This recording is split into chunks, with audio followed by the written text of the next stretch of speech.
Quand j'ai vu les thématiques, les gens passer, j'ai commencé à me demander qu'est-ce que je fais là. Tout à fait. Qu'est-ce que je suis venue faire ici. Puis je me suis sentie un petit peu en imposture. Alors, moi, je me présente, je suis Annie Amim Changama. Je suis comoro-française. C'est ça. Comoro-française, je vais expliquer. J'ai toujours entendu franco-comorienne, franco-zaïroise, franco-camerounaise, franco-algérienne. Moi, ce terme ne me convient pas parce que je ne suis pas née en France. Je suis arrivée petite, c'est vrai. Enfin, c'était hier, hein, ça fait 46 ans. Mais je suis née en Afrique, aux Comores. Donc, je me considère comoro-française. Voilà. Mon fils qui est né là, et moi, franco. il est franco-comorien. Moi, non. Moi, je mets en avant ma naissance avant. Je suis comme un arbre. Je tiens debout parce que j'ai des racines. Sans racines, je ne tiendrai pas debout. Donc, je suis née aux Comores, arrivée petite ici. Et puis, j'ai grandi. Je ne sais pas comment me définir. Je suis d'abord une politicienne. Voilà. Je suis une ancienne élue française. Élue dans une des plus grandes communes d'Île-de-France, Argenteuil, avec une grosse délégation qui était le développement de la vie associative et bénévolat, qui j'ai mené pendant 6 ans, et puis qui m'a amené à aller tenter la politique aux Comores. Je passerai dessus. Je pense que Laure, ma sœur Laure, elle a suffisamment éclairé de la politique des femmes en Afrique pour que je n'ai pas à débattre là aujourd'hui, on ne sortirait pas de là. Voilà. Et puis, par contre, quand j'ai tenté de faire la politique là-bas, ça m'a ouvert beaucoup les yeux sur beaucoup de choses, notamment mes aspirations. Moi, je suis une sociale. Je me suis engagée dans le monde associatif depuis toute jeune, enfin c'était hier, ma jeunesse. J'ai une petite anecdote, c'est mon petit frère un jour, dans ma jeunesse, je travaillais dans une boîte où il y avait des tickets restaurants. C'était pas beaucoup, il n'y avait pas beaucoup d'entreprises qui donnaient des tickets restaurants. Et mon petit frère il me dit, j'ai une copine, je voudrais sortir à aller manger avec, tu peux me passer des billets? Je dis, non, j'ai pas de sous, mais par contre, je te donne des tickets. Et donc, je lui donne mon carnet, il restait que 2 tickets. Et sa copine qui dit, mais Tata, c'est mon petit frère, donc on appelle Tata au moment. Mais Tata, il t'en reste que 2. Et mon frère qui lui dit, ah bah oui, non, mais elle, c'est Mère Teresa. Voilà, parce que je suis engagée, j'aime donner, je suis plus heureuse quand je donne que quand je reçois. Enfin, si vous voulez m'offrir, je veux bien. Mais... voilà, et donc dans les combats que je mène, il y a un combat qui me tient énormément à cœur, c'est la lutte contre la pédophilie et la maltraitance de la femme et l'enfant, donc c'est le même combat. Et donc aux Comores, j'ai pu travailler dans pas mal de choses, où j'ai rencontré Fatouma d'ailleurs, qui est une politicienne dans son domaine, puisqu'elle a été directrice pour le tourisme comorien.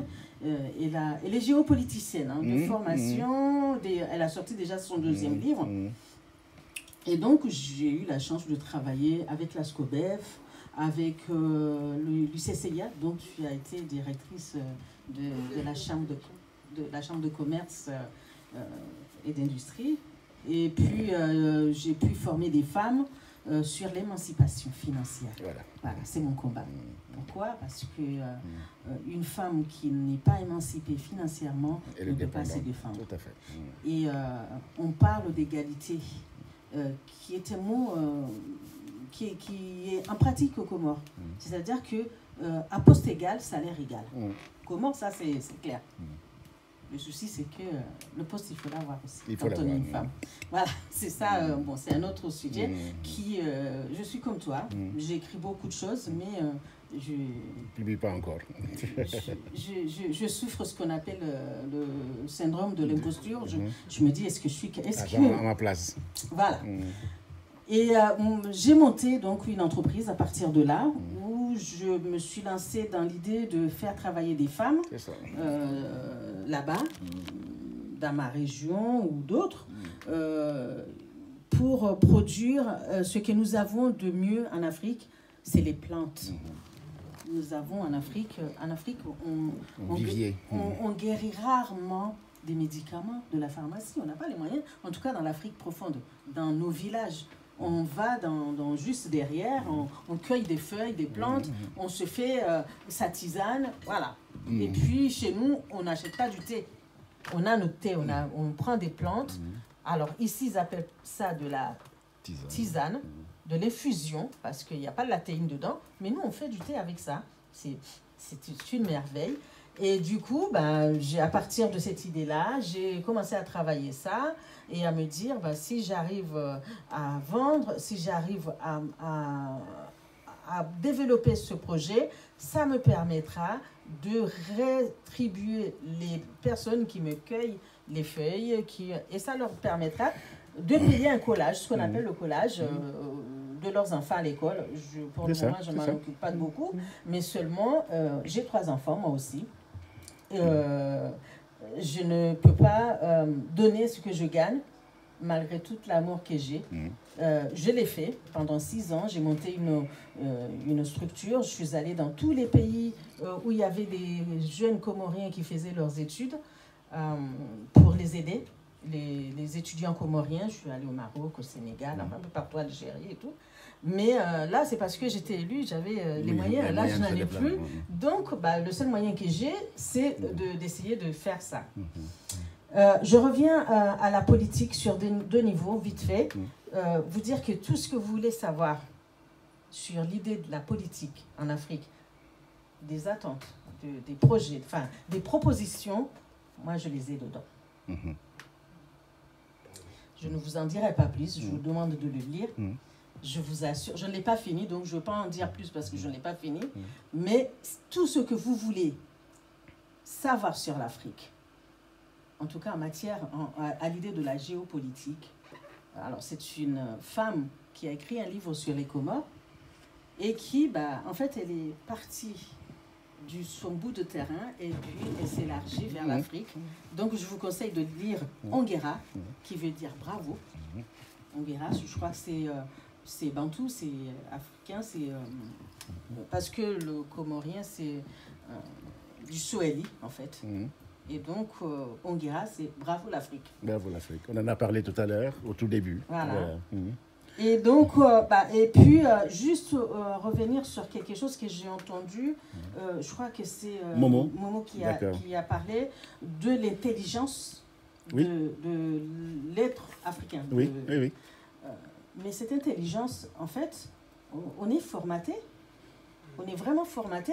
Quand tu regardes les dirigeants aujourd'hui de l'Afrique, ils ont tous fait leurs études ici. Ils ont vu ce qui se passe ici, ils ont appris dans la même école que Hollande, que Sarkozy, je parle de la génération ancienne, parce que de toute façon, ce sont les vieux, ils arrivent, ils veulent plus décoller, ils s'assoient, ils mettent du superflu avant de s'asseoir sur le fauteuil présidentiel et après ils décollent plus. Pardon?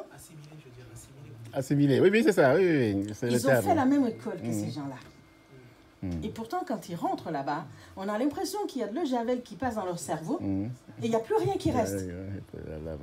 Ils vont gouverner d'une manière archaïque. Et alors, surtout, il ne faut pas qu'une femme arrive. Voilà, c'est ça. Voilà, ça, c'est... Merci. On en parlera je l'ai déjà dit, Moi, je suis comorienne. Et aux Comores, on dit que nous sommes matriarcales. C'est ça, hein? Oui, mais c'est ça. Et pourtant, il y a des choses à dire. Il y a des choses à dire. Il y a des choses à dire dessus. Donc, voilà. C'est ça. Oui, on reviendra là-dessus, on ne va pas dévier. Le doyen va aborder la question du matriarcat. Donc, moi... Ne le suscitez pas. Allez, on y va. Alors, pour conclure... On finit là, on s'écoute là. Je dirais que les mots que j'ai entendus tout à l'heure sont assez forts. L'Afrique a besoin d'éducation. Tout à fait. Éducation, ce n'est pas élever l'enfant. L'éducation, c'est un ensemble psychologique,